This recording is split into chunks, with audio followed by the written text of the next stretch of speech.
Sweet, go. Yeah. I am now. Okay. Let me know. Do you want me to start that part off? Like the intro? Yeah. Okay.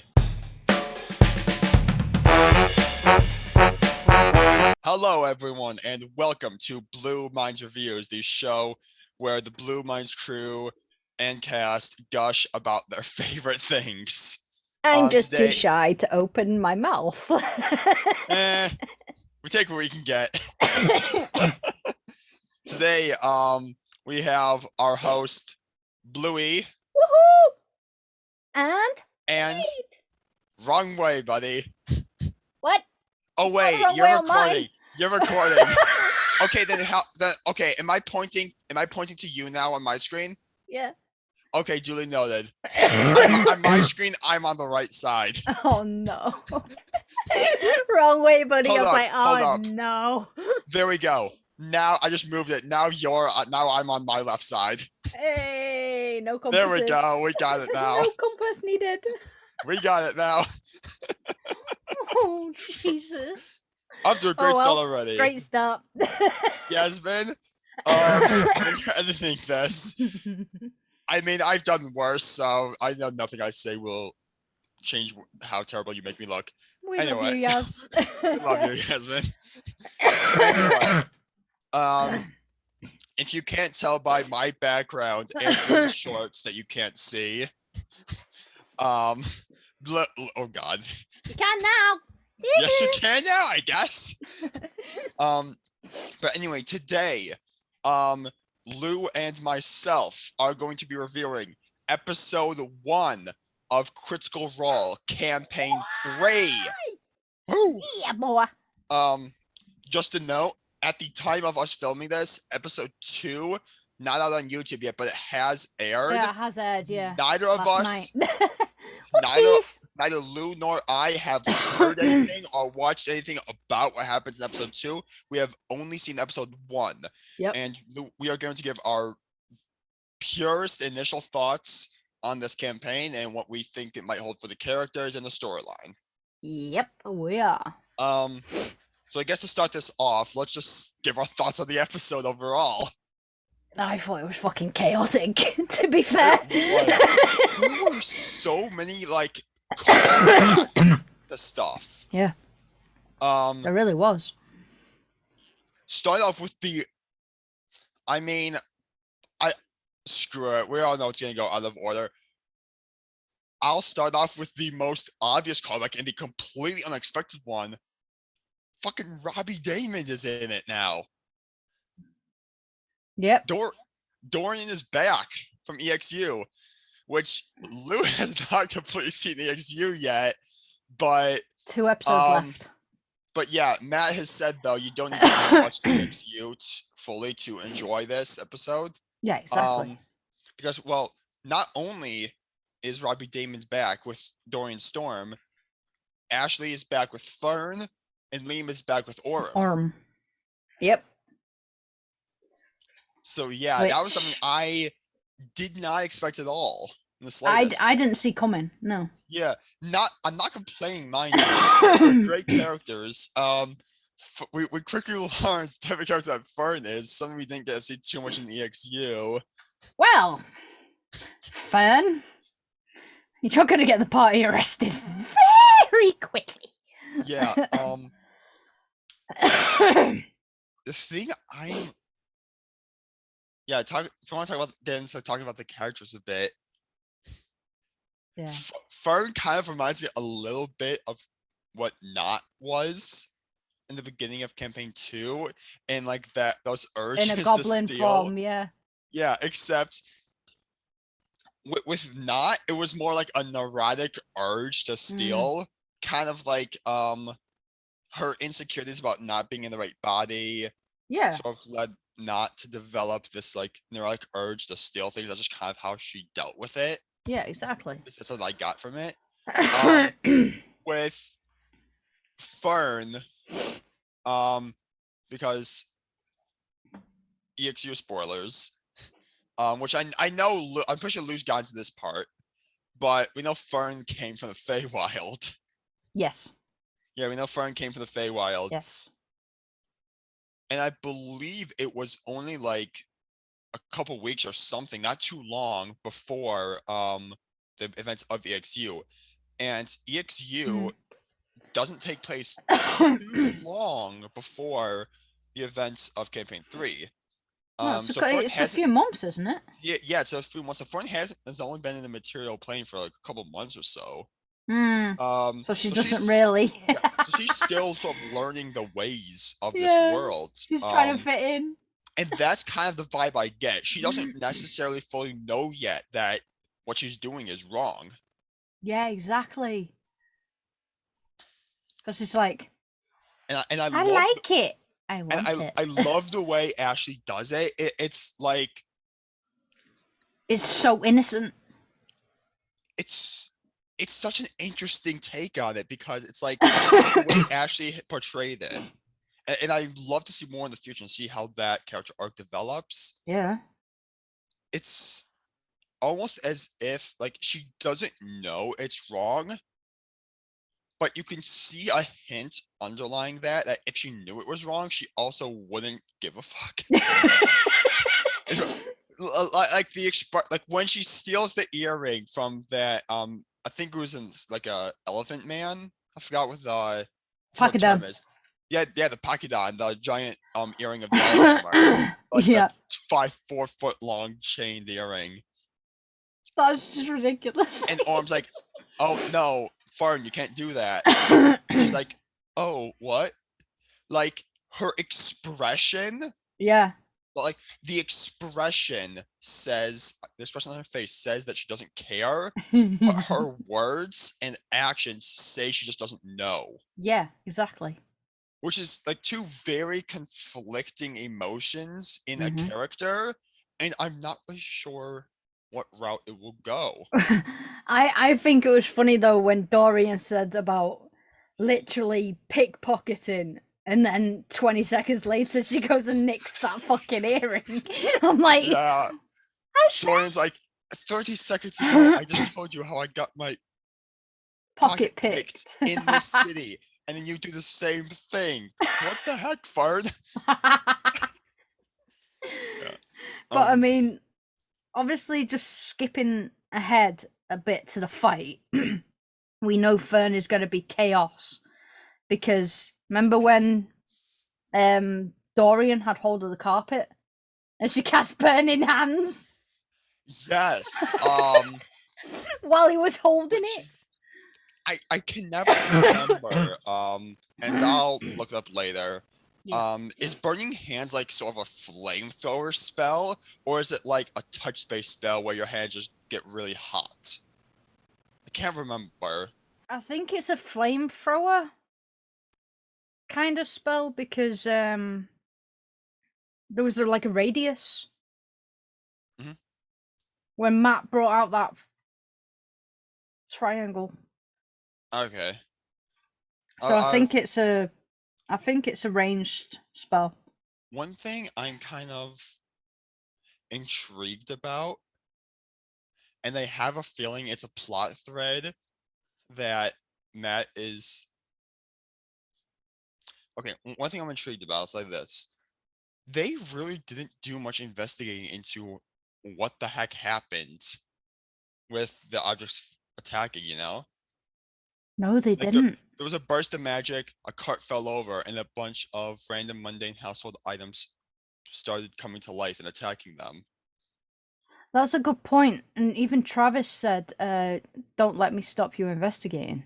And they still did anyway, so I have a feeling that there's an underlying thread there that they could have investigated, but given the fact that they don't seem to be, which granted, whatever they're doing now with Lord Esselcross, whatever his name is. Esther Cross?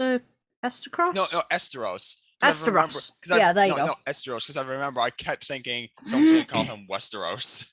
Yes. With Lord Esteros. Who knows, maybe whatever that thread might converge with this one. There's no real way of us knowing yet. But but I find it would be interesting of Matt like being able to play with that behind the scenes, kind of like the way that he did with a bunch of the stuff with like Monologue and everything in campaign 2.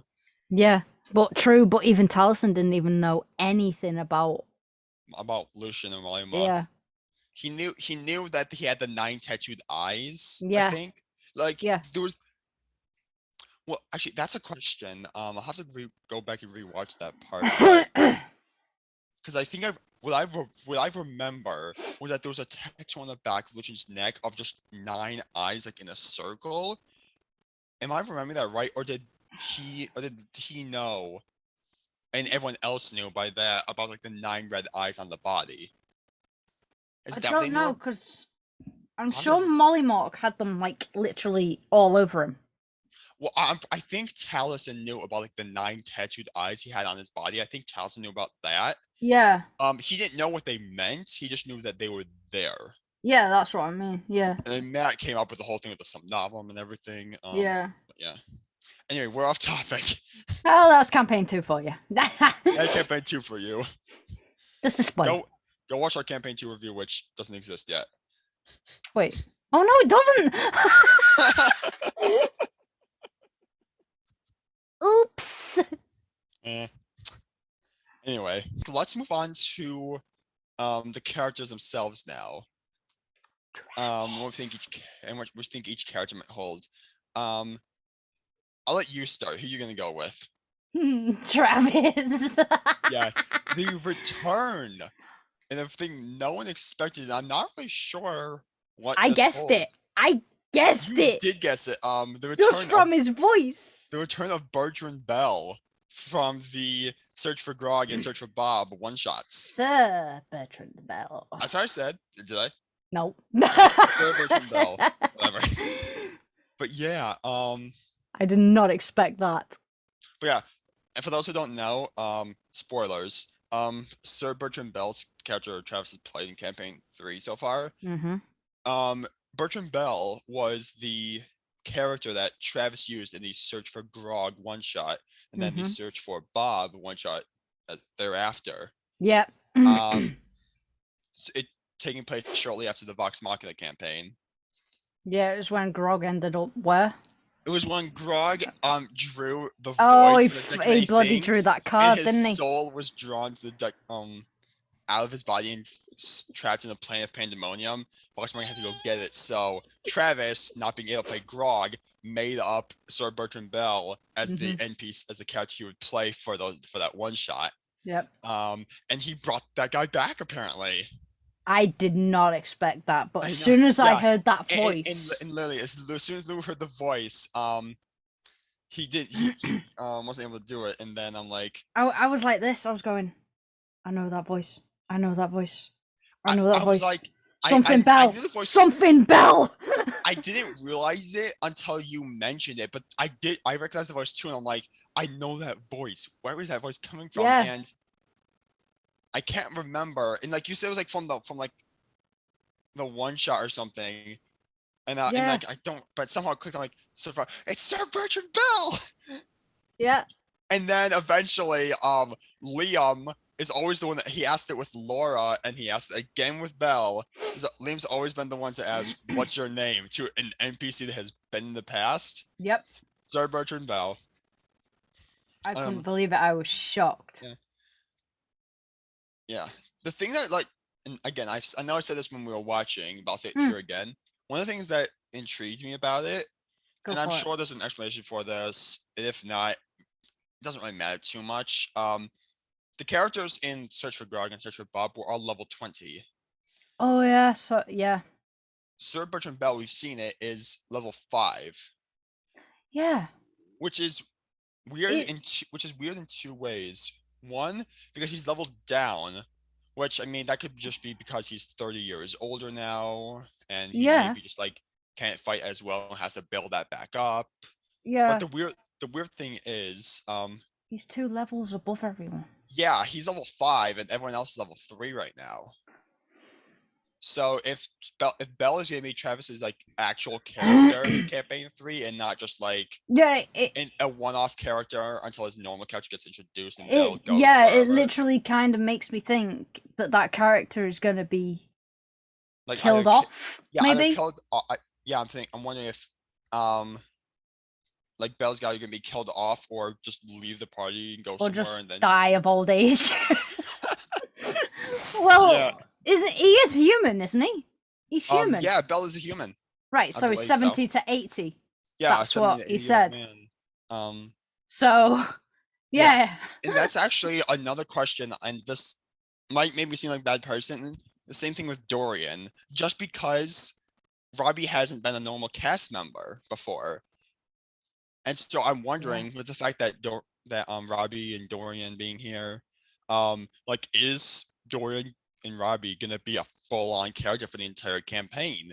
Or is this just like an interesting plot that they have and then either Dorian will be killed off or something will come up probably with the rest of the EXU cast or characters, whatever, and Dorian will have to leave.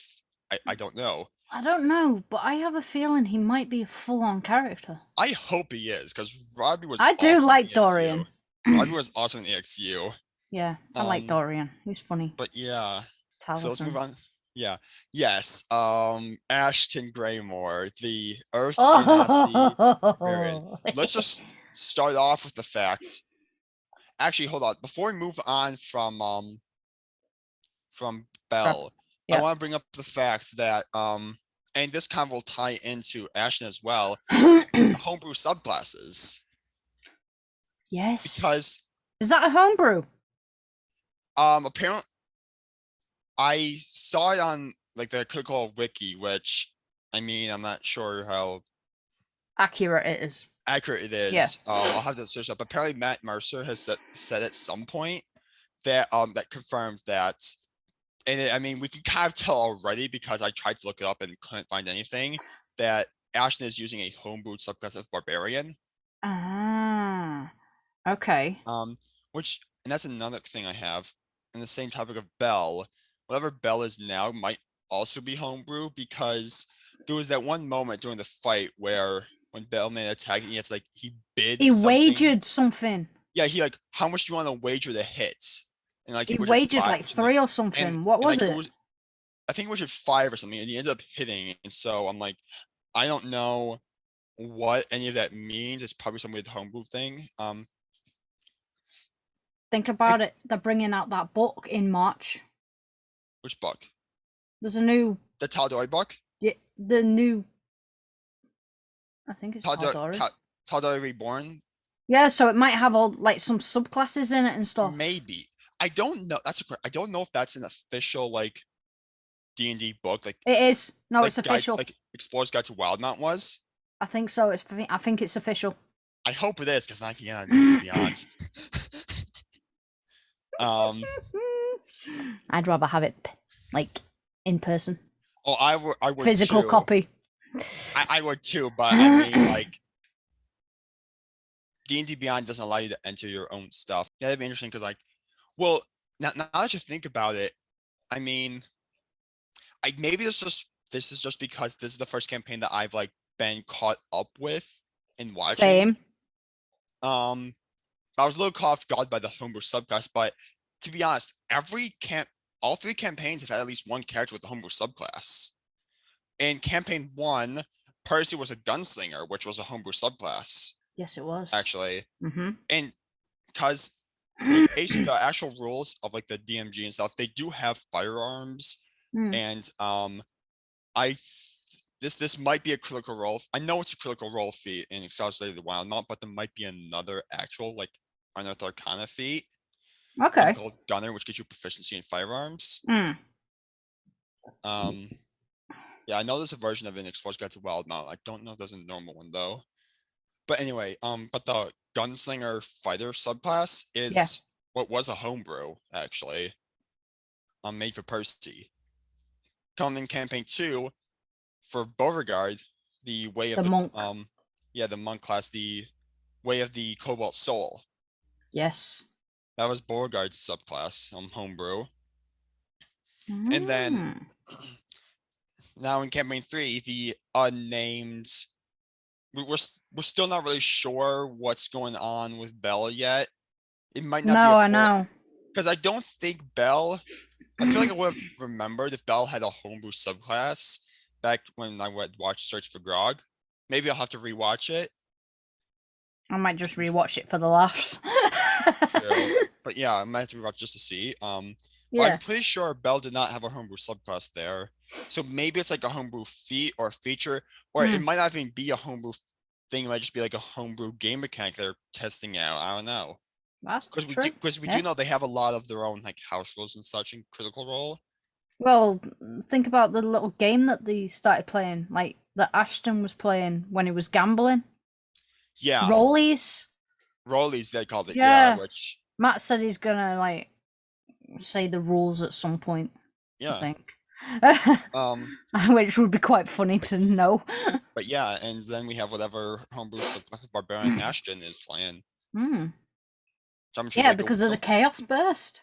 Yeah, Chaos Burst, which I looked it up, and the only thing, a lot of the stuff that I tried to find when I searched Chaos Burst was either like pretty much one of 3 things came up when I tried to Google search Chaos Burst for D&D.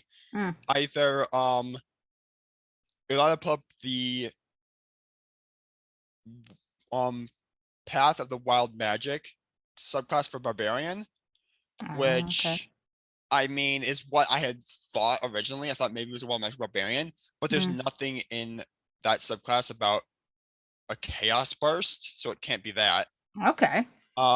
Either like Path of Wild, either the Wild Magic origin or just some other thing for the Sorcerer class came up, which he's a Barbarian, so it can't be that. Or something called a Chaos Burst in 4th edition.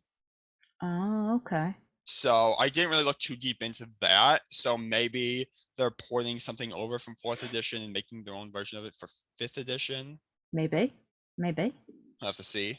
I'll have to look that up later. But yeah, I'm interested to see how that develops more. Yeah, because I was not expecting that from Talos.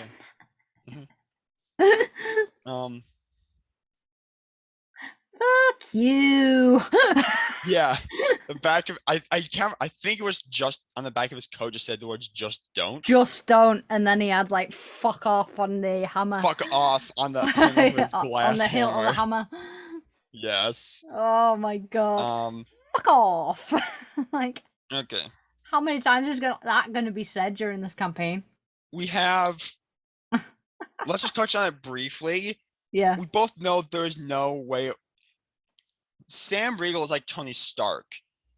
As Thor once said, except for this one, there's nothing that can't be explained. Sam Riegel cannot be explained. Let's just admit it right now. He's playing a like very, which I'm actually interested to see if there's a mechanic of this because the automaton. He's playing. They haven't said the words yet. They said the word automaton. Automaton, that's the one. They said automaton, which I mean, it can be pretty well inferred that it's a Warforged. Yeah, must be. Because we know at the end of campaign 2 that they, through their actions with reviving the one Warforged and that Warforged reviving others, that the Warforged were introduced into Exandria. Was that Charlie? Yeah, Charlie. Yeah. The defunct Warforged that then repaired and. Okay. So there's been Doty, there's been Charlie, and now there's Hepsi. Doty wasn't a Warforged exactly. Doty was. No, I know, but all the campaigns have had mechanicals so far. That is true. Which that's actually an interesting question. Is like I'm sure Sam is probably using the stats for Warforged. Maybe. But is which I can't remember if I said his name. His name was Fresh Cut Grass. For whatever reason. We know the reason. Oh yeah, the reason is because I forgot the name. He said the name. Dancer. Yeah, Dancer, the woman that built named it after the thing she liked. You know, fresh cut grass, like Oatmeal. cinnamon, oatmeal, apple pie, pussy. Pussy. That bit fucking killed The us. entire cast was broken for like a straight 3 minutes. Yeah. Sam's face didn't alter. Yeah. He was like, I'm saying anything wrong. What? But my favorite part of that was watching Robbie like crack a smile at that, and then slowly like just slowly dissolve into the state of trying not to break. Yeah, because he was like this. He was like he went like this. He was like.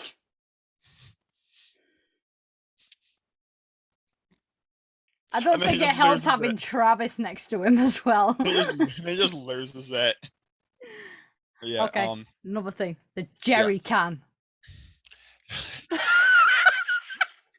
Sam has up. It was the face. Sam somehow upgraded from the like 1.5 by 2 foot tall flask that he had in campaign 2. He literally took a jerry can and rigged it to be a flask. It's about what? About that big? Maybe? It's a full-on jerry can. Yeah. Matt Mercer's face said the whole thing. Yasmin, put a screenshot of Matt's face here. Actually, no, the whole fucking crew. Yeah, put a screenshot of the entire crew when he pulled it out, just the reactions. Especially Matt, because Matt was like, Sam? he just went, jerry can. Which he somehow was hiding right beside him and no one knew. Travis didn't even see it. He was like, yeah. Do you have that there the whole time? Yeah. Anyway, like one last thing I want to say about fresh cut grass. Like game mechanic wise, we know that fresh cut grass is like essentially the size of a small creature. Yeah, and maybe he's about Aurum size. Yeah. Warforged are like, at least in the stat block, Warforged are medium creatures.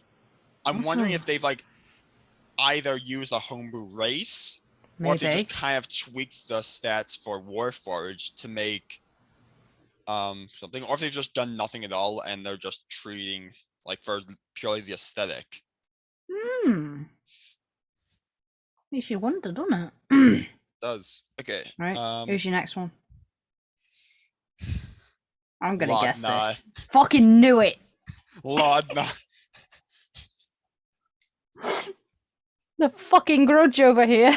Laudna, the level 3 Warlock Sorcerer multi-class, and a twist I did not see coming this early in the game. I did not see that coming.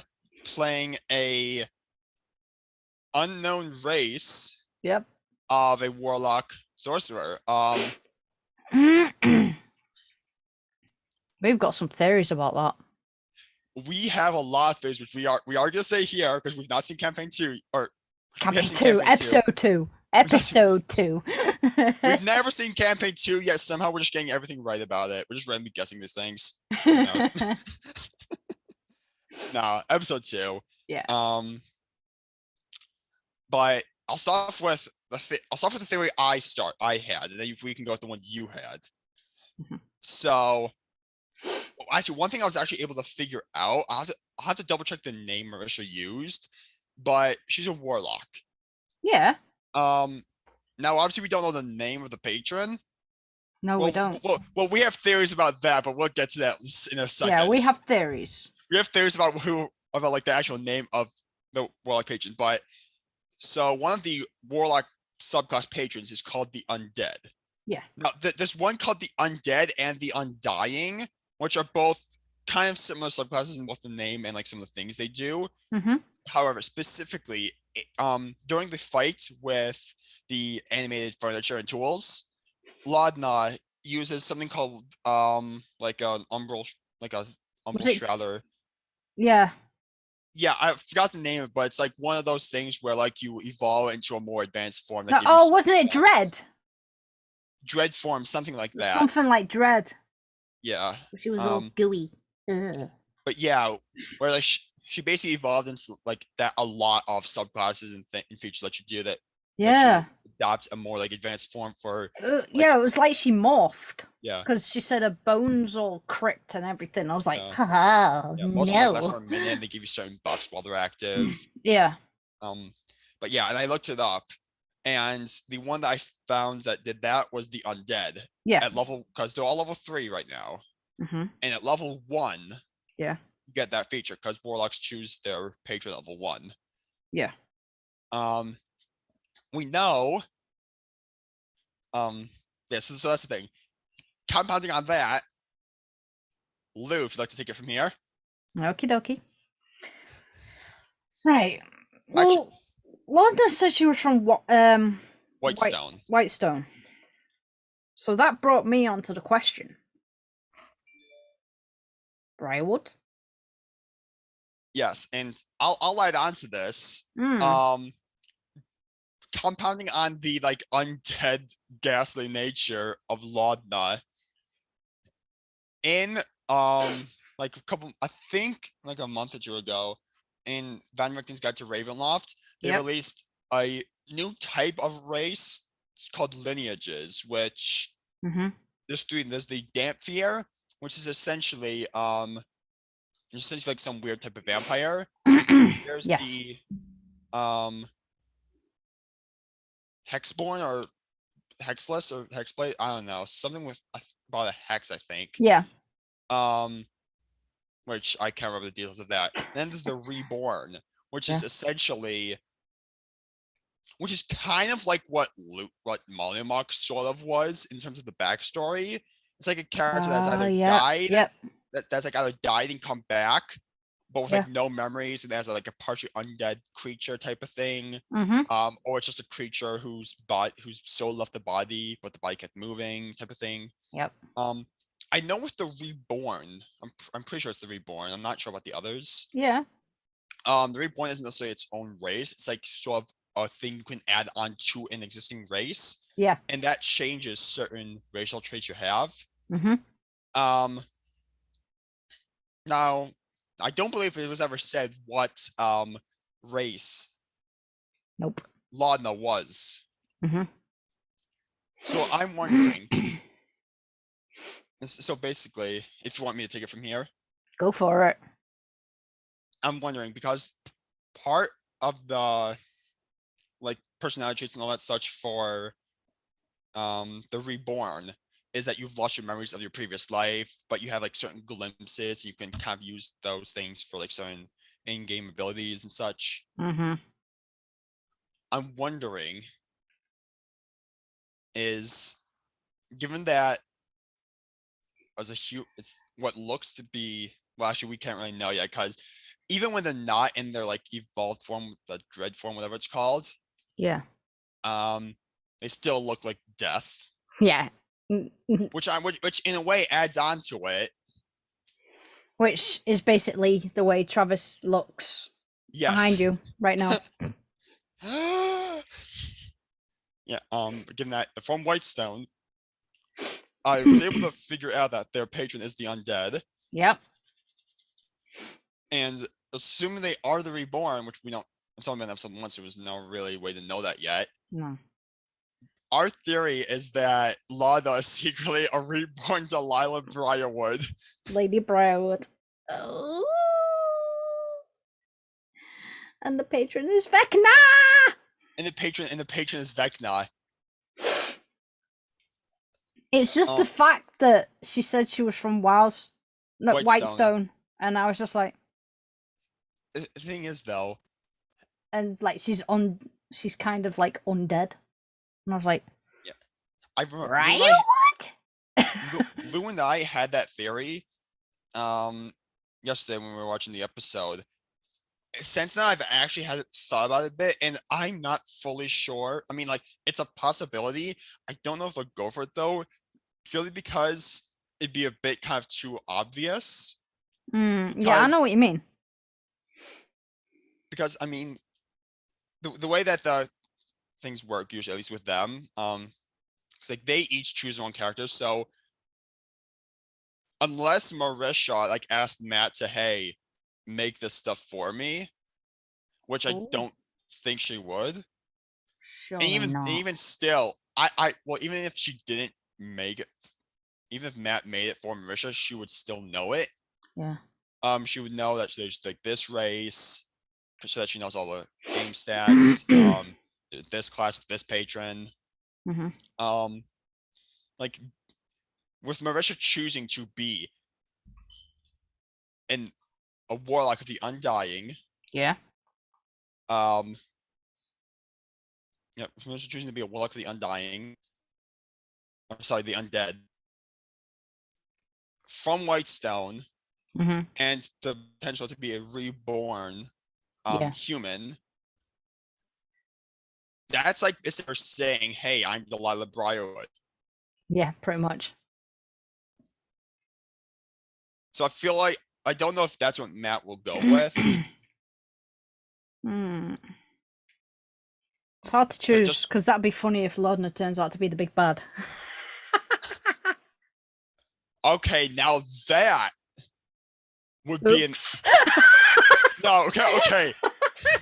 No, that would be Wade's face said it all just then.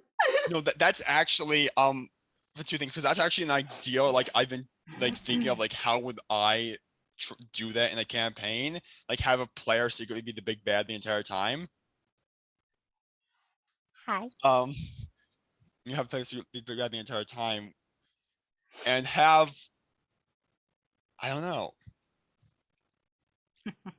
and like if Marisha knew that she was a reborn Delilah Briarwood, then that would make it so much easier for her and Matt to coordinate behind the scenes and like carefully construct the reveal of her backstory so that. Plus, they live together. Yeah, plus they live together and they're married. They're married. That would be interesting.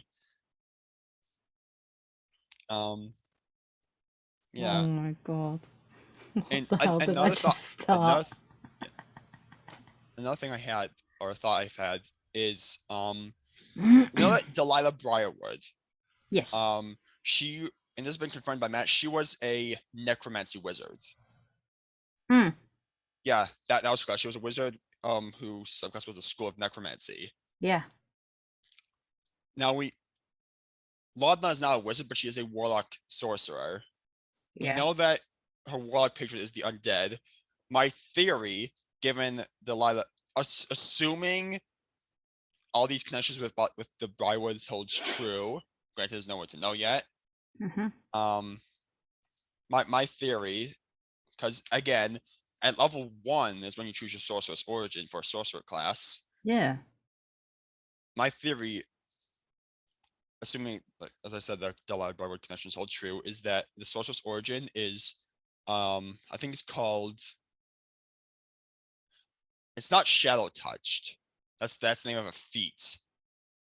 But there's essentially a sorceress origin where your magic comes from the Shadowfell.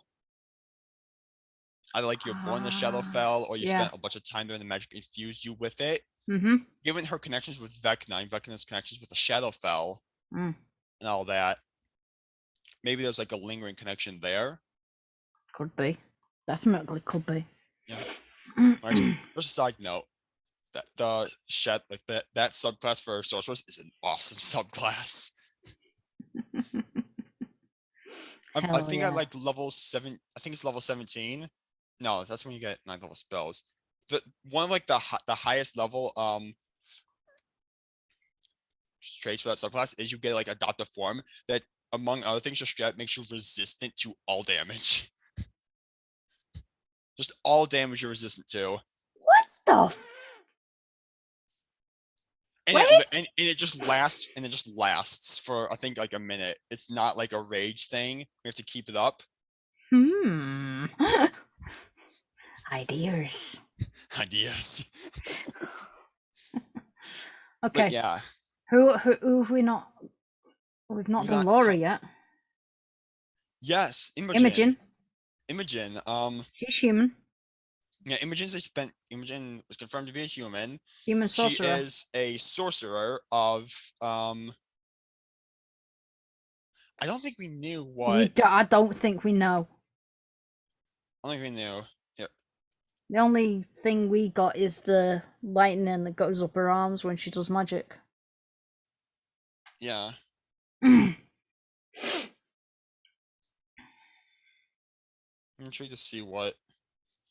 I love how she's a southerner though.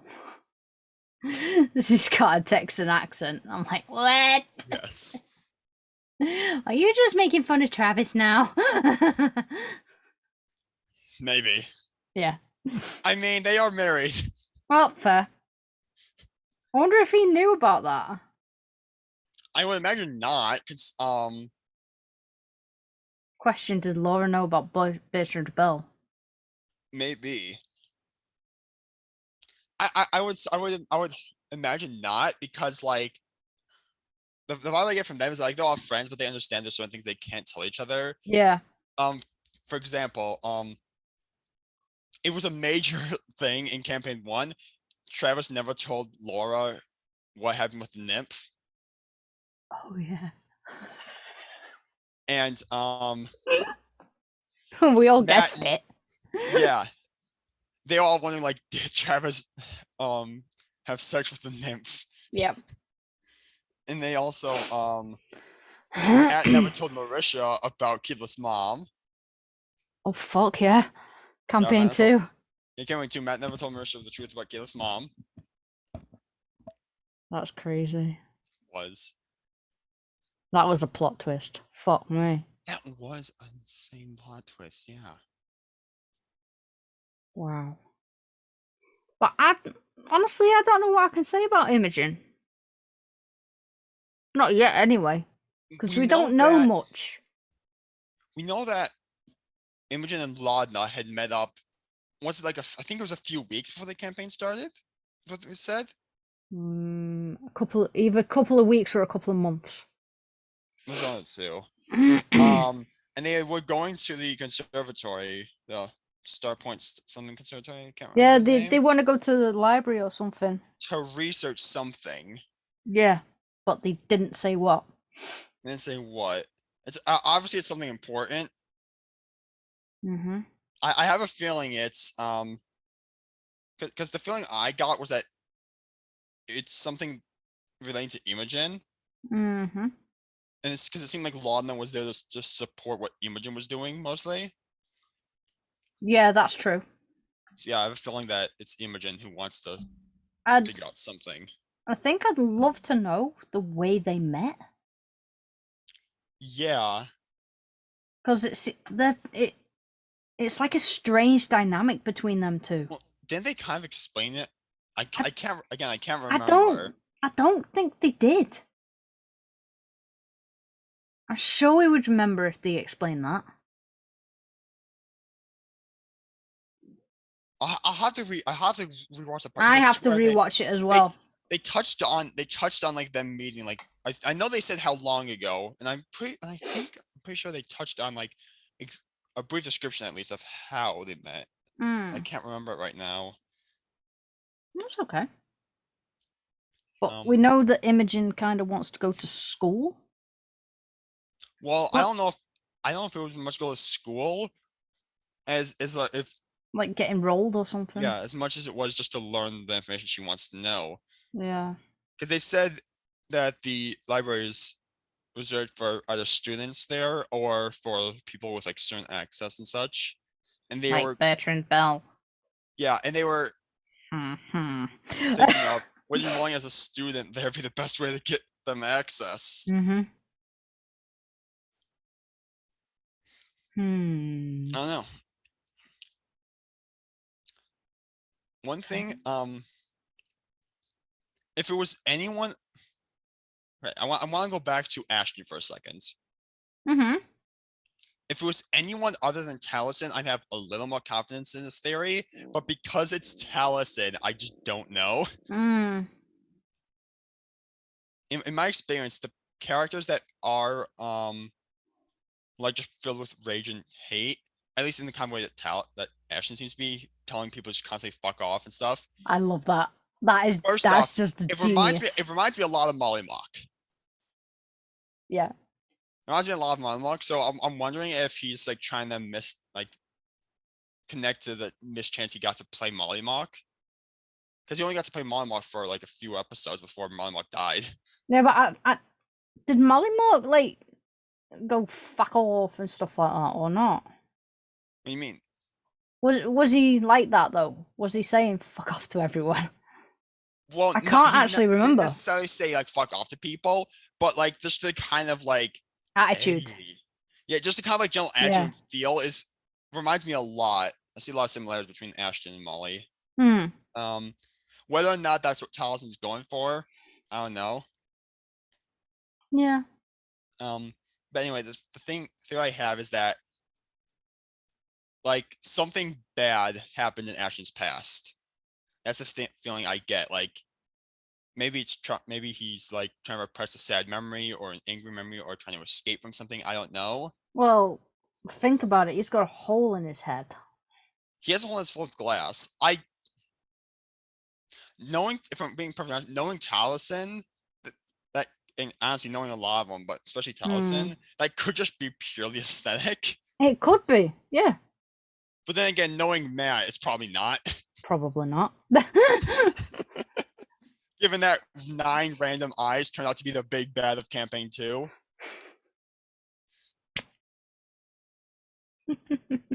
Yeah. Talison's gem.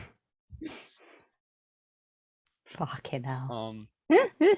Yeah, I'm sent like, and again, it's way too early to know anything for certain, especially because it's Taliesin. But I'm sensing like a bit of trying to escape or not deal with something that happened in his past of Ashton, and like being like the fuck off nature and the kind of Mollymock-ish antics of him. Yep. Are his way of dealing with it. Yeah. We have to count how many times he says that in the fucking campaign. We do.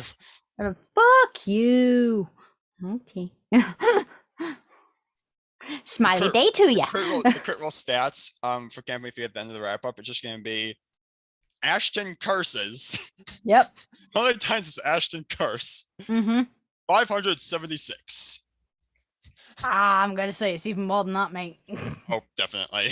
Considering how many times he did it in this episode. Oh yeah. Like I imagine Ashton would be the guy. You know that meme of that girl at graduation who's giving a speech and it's like, fuck you, fuck you, fuck you, you're cool, fuck you, I'm out. That's gonna be Ashton at some point. Yeah. Like fuck you, fuck you, fuck you, you're cool, fuck you, you're tolerable, fuck you, peace out, bitches. Oh god. One of the funny things though in that episode was when Bertrand Bell kept falling asleep, and I was like, yes, that's me.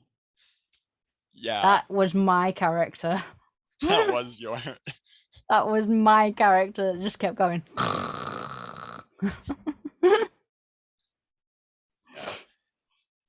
But that's how you know he's an old character. He keeps falling asleep everywhere. Who else have we not touched on yet? Liam. Yeah, Aurum. And kind of a bit of Fern as well, but then again, we did see a bunch of stuff from EXU. Yeah, that's true. I mean, we know that Aurum's a halfling. Yeah, Aurum's a halfling fighter. Yeah. Battlemaster. I think so. Because they're level 3 now, and he knows at least 2 maneuvers, so he's pretty sure he's a Battlemaster fighter. Yeah, because he's got like action surges and stuff, hasn't he? Well, action surge is a fighter feature. It's not the subclass Is feature. It? No, it's a straight up fighter feature. It's level 2. I didn't know that. That's cool. The battle maneuvers he has are Battlemasters, which I've played a Battlemaster before. They're actually a really fun class to play. Nice. Yeah. And so,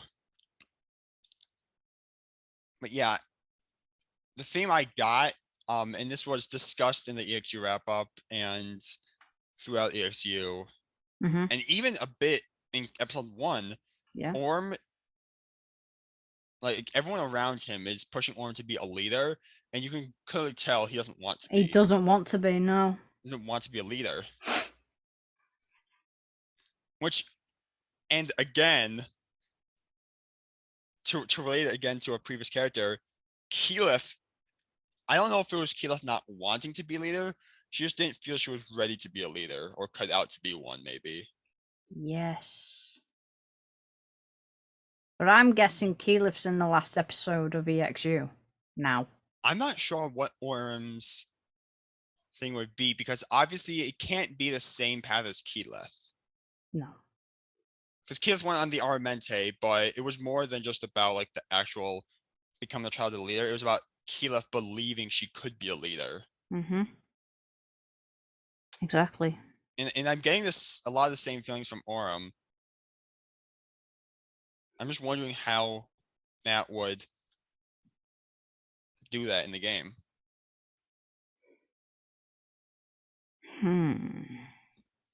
I honestly don't know. But I'm just glad Liam's not playing a sad, depressed character. Yes. It seems like even though he, well, hopefully. Yeah, hopefully. It seems Aurum's just more of like I just wanna I'm just along for the ride. I don't want to be thrust in the spotlight type of guy. Mm-hmm. It doesn't seem like a really depressed person like Vax and Caleb were. Nope. One thing I want to note as well, no one in the party is a rogue. We have Bertrand Bell. Bertrand Bell is a fighter. Dorian is a bard. Laudna is a warlock sorcerer. Yeah. Fresh cut grass is a cleric. Fern is a druid. Mm-hmm. Ashton is a barbarian. Yeah. Imogen is a sorcerer. Yeah. And Aurum is a fighter. Yep. Oh, hold on. Wait, I've lost you. They don't have a rogue, but they've always like had a rogue, and the rogues have always been very important in their campaigns. So I'm interested to see how this would go. Oh no, they're gonna get stuck behind so many doors. They will, so many traps. Oh, that's gonna be hell. Well, for them. For me, I'll just be pissing myself laughing. A thing I'm interested about as well, given the fact that Dorian, Fern, and Aurum have been brought in from the issue into this campaign, and we know that at least Fern and Aurum are going to be the two main characters. We're not still unsure about what Dorian's going to be.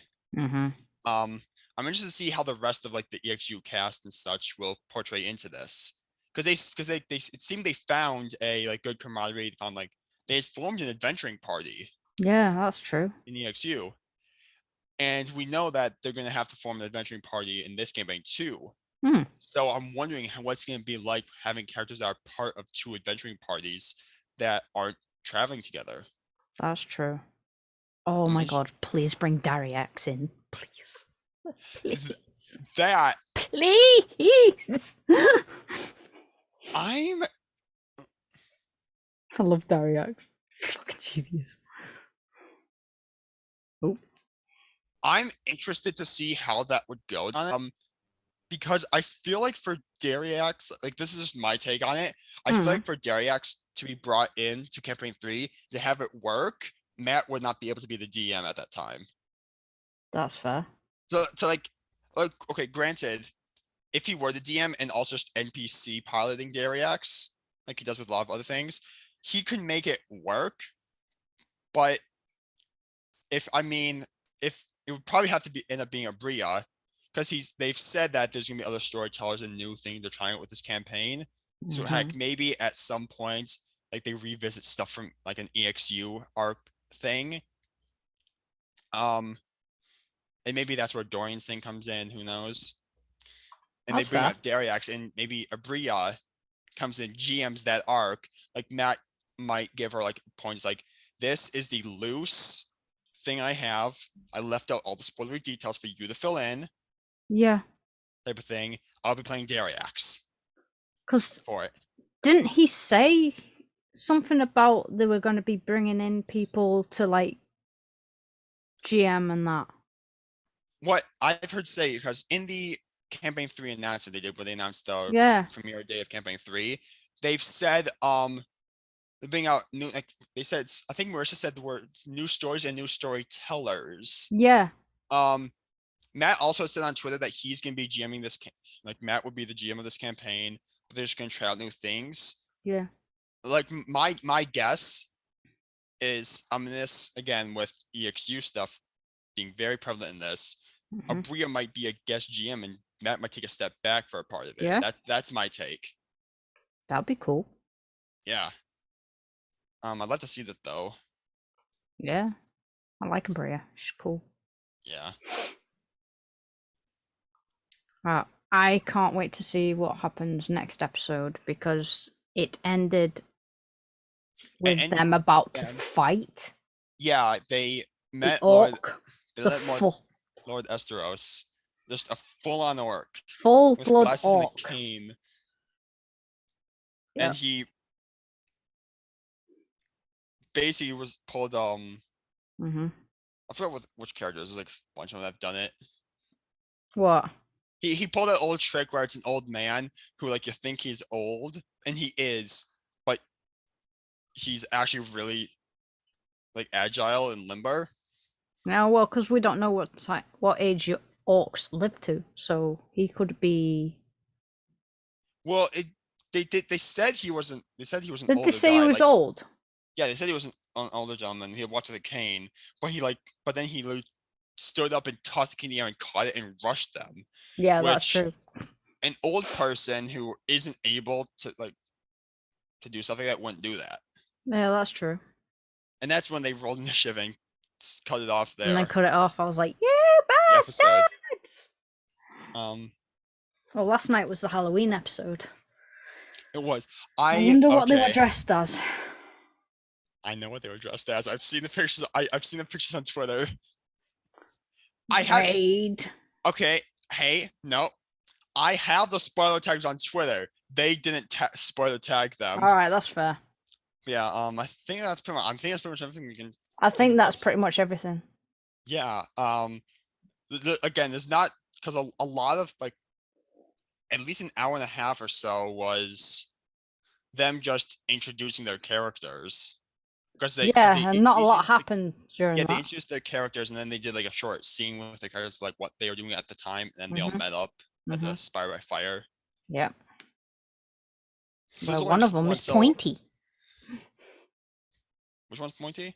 One of the towers is so pointy. Only one of them is pointy. Yeah. Yeah. But anyway, that's gonna do it for this episode of Brew Minds Reviews. I don't know how to end the Brew Minds review, so I'm just gonna end it the way a normal episode is ended. Yeah. Sorry, Yasmin, we love you. Okay. But yeah, tell us in the comments what your thoughts on episode 1 were. No spoilers for episode 2, though. Please. Yeah, no spoilers for episode 2. We haven't seen it yet. But yeah, tell us your unless you're part of the cast or crew and want to say something, go ahead and that. Yeah, you can tell us anything you want if you're the cast and crew. Critical Role. Matthew Mercer, you want to be a guest in Blue Minds? Hit us up. Travis! Shut the entire cast, why not? Yeah.